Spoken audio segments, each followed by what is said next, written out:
दोस्तों नमस्कार। आज मैं आपसे बहुत सीधी और जरूरी बात करने वाला हूँ। मान लीजिए आपने जिंदगी भर मेहनत की, कभी धूप में काम किया, कभी दुकान पर बैठे, कभी नौकरी की, कभी खेत में पसीना बहाया और धीरे धीरे करके आपने पैसा जोड़ा।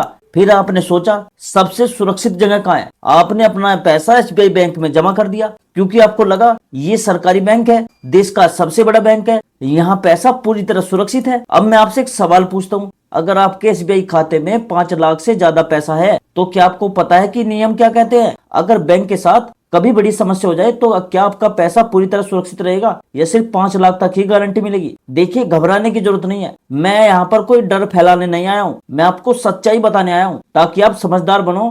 क्योंकि पैसा कमाना मुश्किल है लेकिन पैसा संभालना उससे भी ज्यादा जरूरी है। भारत में हर बैंक, चाहे वो सरकारी हो प्राइवेट हो, एक बीमा के अंदर आता है और ये बीमा देता है एक संस्था जिसका नाम है DICGC यानी deposit insurance and credit guarantee corporation. ये संस्था जो होती है वो RBI के तहत काम करती है। इसका नियम साफ है कि अगर किसी बैंक के साथ बहुत बड़ी दिक्कत हो जाए और बैंक बंद होने की नौबत आ जाए तो हर ग्राहक को अधिकतम 5 लाख रुपए की गारंटी दी जाती है। अब यहाँ ध्यान देने वाली बात क्या है, ये 5 लाख की जो लिमिट है वो प्रति व्यक्ति है, प्रति बैंक है। मतलब अगर आपके एसबीआई में कुल 8 लाख रुपए है, चाहे वो सेविंग अकाउंट में हो, FD में हो, RD में हो, सब जोड़कर अगर 8 लाख है ना तो गारंटी सिर्फ 5 लाख तक ही है। बाकी 3 लाख का क्या होगा ये आपकी बैंक की स्थिति पर निर्भर करेगा। अब आप सोच रहे होंगे, अरे भाई एसबीआई इतना बड़ा बैंक है, ये कैसे डूब सकता है? देखिए, मैं फिर से साफ कर दूं, एसबीआई देश का सबसे बड़ा मजबूत बैंकों में से एक है। सरकार की इसमें पार्टनरशिप है, करोड़ों लोगों का भरोसा है। यह कोई छोटा बैंक नहीं है लेकिन नियम सबके लिए बराबर है। जो इंश्योरेंस लिमिट है वो एसबीआई पर भी उतनी ही है जितने किसी छोटे बैंक पर है। इसका मतलब ये नहीं है कि एसबीआई डूबने वाला है, इसका मतलब सिर्फ इतना है कि आपको नियम जानना जरूरी है। क्योंकि समझदार इंसान वही है जो पहले से जानकारी रखता है। अब एक और जरूरी बात समझिए, बहुत लोग सोचते हैं कि अगर उनके अलग अलग खाते हैं, एक सेविंग है, एक FD है, एक RD है, तो हर खाते में 5 लाख की गारंटी होगी। लेकिन ऐसा नहीं है। बैंक आपके नाम से जितने भी खाते हैं ना, सब जोड़कर कुल रकम गिनी जाती है। अगर कुल रकम 10 लाख है तो भी गारंटी आपकी 5 लाख की ही है। लेकिन यहाँ एक समझदारी की बात है, अगर आपके परिवार में पति पत्नी और बच्चों के अलग अलग खाते हैं तो हर व्यक्ति को अलग अलग 5 लाख की गारंटी मिलती है। यानी अगर 4 लोगों के नाम पर 5-5 लाख है तो कुल 20 लाख तक वहां पर कवर हो सकता है। यही सही प्लानिंग है। अब एक और सवाल, क्या FD भी 5 लाख की लिमिट में आती है? हाँ बिल्कुल। सेविंग अकाउंट हो गया, करंट अकाउंट हो गया, या फिक्स डिपॉजिट हो गई, या रिकरिंग डिपॉजिट हो गई, इसमें सब शामिल है। लेकिन जो आपके म्यूचुअल फंड हो गए, शेयर्स हो गए, बॉन्ड्स हो गए, या लॉकर में रखा जो सोना है, इसमें वो शामिल नहीं है। अब मैं आपको एक सच्चाई बताता हूँ, बहुत लोग लाखों रुपए बैंक में रख देते हैं लेकिन उन्हें पता ही नहीं होता कि बीमा की लिमिट क्या है। वो बस ये सोचकर बैठ जाते हैं कि सरकारी बैंक है, कुछ नहीं होगा। लेकिन समझदार आदमी वही है जो नियम जानता है। आपको घबराने की जरूरत नहीं है। एसबीआई मजबूत बैंक है लेकिन अगर आपके पास 10 लाख है, 20 लाख है या उससे ज्यादा बचत है तो सारा पैसा ना एक ही बैंक में रखना समझदारी नहीं है। समझदारी इसी में है कि पैसा अलग अलग जगह बांट कर रखो। कुछ पैसा एक बैंक में रखो, कुछ दूसरे बैंक में रखो, कुछ FD में जमा करके रखो, तो कुछ सुरक्षित इन्वेस्टमेंट में रखो। डर और जानकारी जो होती है उनमें फर्क होता है और मैं आपको डराना नहीं चाहता बल्कि जागरूक करना चाहता हूँ।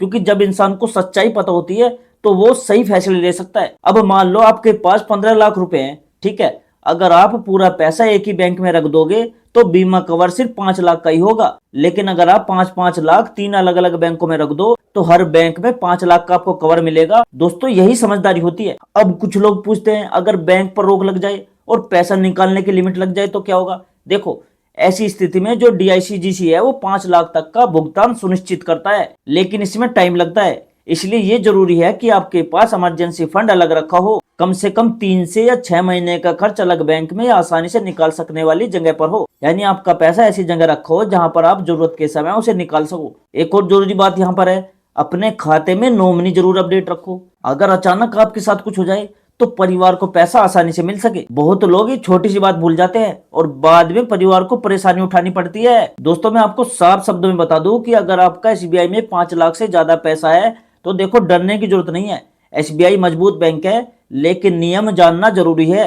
बीमा जो लिमिट है वो 5 लाख है। अगर आपके पास पैसा ज्यादा है तो उसे समझदारी से बांट कर रखो, ठीक है। दोस्तों मैं आपको यहाँ पर कुछ खास बातें बता दूं जो आमतौर पर आपको कोई नहीं बताता, कोई बैंक नहीं बताता। अगर आपका स्टेट बैंक ऑफ इंडिया में 5 लाख से ज्यादा पैसा है तो ये बातें समझना आपके लिए बहुत जरूरी है। ध्यान से समझ लेना ये बातें जो मैं आपको आगे बताने वाला हूँ। देखो, सबसे पहली बात यह है कि 5 लाख की जो सरकारी गारंटी होती है ना, वह आपके नाम से बैंक में रखे कुल पैसों पर होती है। चाहे पैसा आपका सेविंग अकाउंट में हो, एफडी में हो या किसी और जमा खाते में हो, सब जोड़कर देखा जाता है। अगर आपके नाम से कुल 8 लाख रुपए है तो गारंटी सिर्फ 5 लाख तक ही मानी जाएगी। इसलिए अगर आपके पास ज्यादा पैसा है तो सारा पैसा एक ही बैंक में रखना समझदारी नहीं है।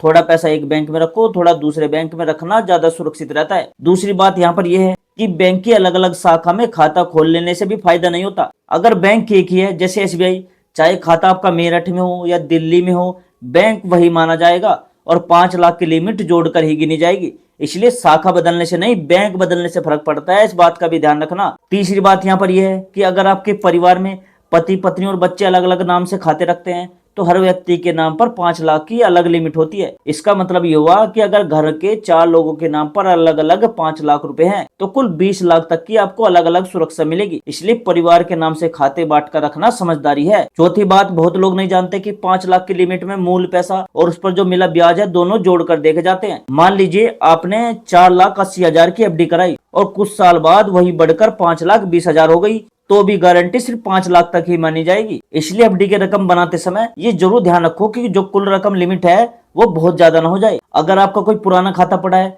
जिसमें थोड़े से पैसे हैं और आप उसे भूल गए, तब भी वो रकम आपकी कुल रकम में जुड़ती है। इसलिए टाइम टाइम पर अपने सारे खाते चेक करो और जो खाते जरूरत के नहीं है उन्हें बंद कर दो। अगली जो बात है वो है नॉमिनी से जुड़ी है। जैसे दोस्तों मैंने अभी आपको बताया कि कई लोग खाते में नॉमिनी का नाम नहीं जोड़ते। भगवान ना चाहे अचानक आपके साथ कुछ हो जाए तो परिवार को पैसा निकालने में बड़ी परेशानी होती है। इसलिए हर खाते में ना सही नॉमिनी जरूर दर्ज कराओ और टाइम टाइम पर जांचते रहो कि नाम सही है या नहीं। अगला मेरा टिप्स ये है कि सिर्फ बैंक में पैसा रखना ही काफी नहीं है, थोड़ा पैसा ऐसी जगह भी रखो जहां से आप तुरंत निकाल सको। ठीक है, अगर किसी कारण बैंक में कुछ दिन की रुकावट आ जाए तो घर खर्च चलाने में दिक्कत ना हो, इसलिए थोड़ा पैसा ना इमरजेंसी के लिए अलग रखना चाहिए। अगली बात यह है कि अपने खाते की जानकारी घर वालों को जरूर बताकर रखो। बहुत लोग सारा पैसा जमा कर देते हैं लेकिन परिवार को बिल्कुल भी नहीं बताएंगे कि कौन सा खाता कहाँ है। अगर कुछ हो जाए तो परिवार को पता ही नहीं चलता कि पैसा कहाँ है। इसलिए एक कागज पर साफ साफ लिख कर रखो कि किस बैंक में कितना पैसा है और नॉमिनी कौन है।